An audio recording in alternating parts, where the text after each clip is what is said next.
बिस्मिल्लाहिर्रहमानिर्रहीम। जो होता है अच्छे के लिए होता है।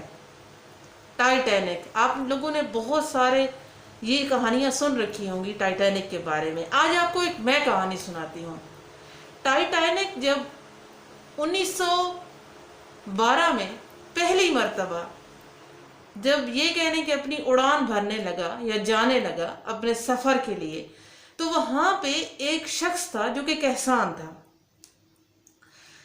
अब उस कहसान ने क्या किया कि अपनी सारी जिंदगी की जमा पूंजी, जितने उसके पास पैसे थे, वो सारे उस टाइटैनिक का टिकट बुक करा लिया और अपनी बीवी और अपने 5 बच्चों का मतलब 7 टिकट बुक करा लिए। उसको बड़ी ख्वाहिश थी कि मैं भी ये लग्जरी जो सफ़र है ये करूँगा, क्योंकि वहाँ पे सारे अमीर रिच लोग जा रहे थे, तो उसे बड़ा शौक चढ़ा कि मैं भी इस पे सफ़र करूँगा। अब उसने अपनी सारी ज़िंदगी की जमा पूंजी लगा के अपने लिए टिकट बुक की, जो कि 7 टिकट थी, 2 उनकी अपने मियाँ बीवी की और 5 बच्चों की। अब टाइटैनिक जो है उसने उड़ान भरनी थी 1912 10 अप्रैल को। लेकिन क्या हुआ कि टाइटैनिक के जाने से पहले उसके बच्चे को उसके घर में पालतू कुत्ते ने काट लिया। जब उसके बच्चे को कुत्ते ने काटा तो उसकी बीवी कहती है कि स्कॉट, अब मैं तो नहीं जा सकती क्योंकि कुत्ते ने बच्चे को काट लिया है, लिहाजा तुम चले जाओ और 4 बच्चों को ले जाओ बाकी। अब स्कॉट सोचने लगा कि मैं तो अपनी सारी जमा पूंजी लगा चुका हूं।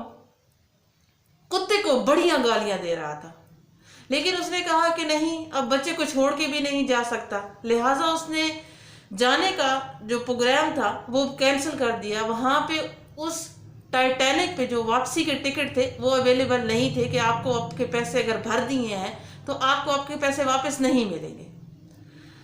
अब 1912 की 10 की अप्रैल को जब टाइटैनिक अपनी पहली सफ़र के लिए इंग्लैंड से यूके रवाना हुआ, तो पूरी दुनिया उसको खड़े हुए देख रही थी और स्कॉट भी अपनी नम आंखों से उसे वहां से जाते हुए देख रहा था, क्योंकि उसकी सारी जमा पूंजी डूब चुकी थी।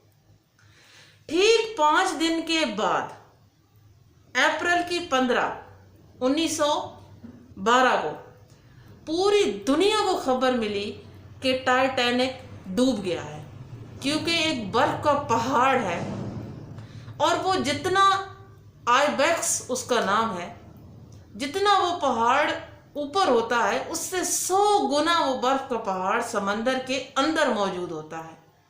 अब उस आइबेक्स के साथ जब लग तो टाइटैनिक डूब गया। फिर उसी ने अपने कुत्ते इतना प्यार किया कि आप देख सकते हैं। जो भी होता है अच्छा होता है, कभी भी मायूस जिंदगी में ना हो। अल्लाह तबारक व तआला आपको खुश रखे।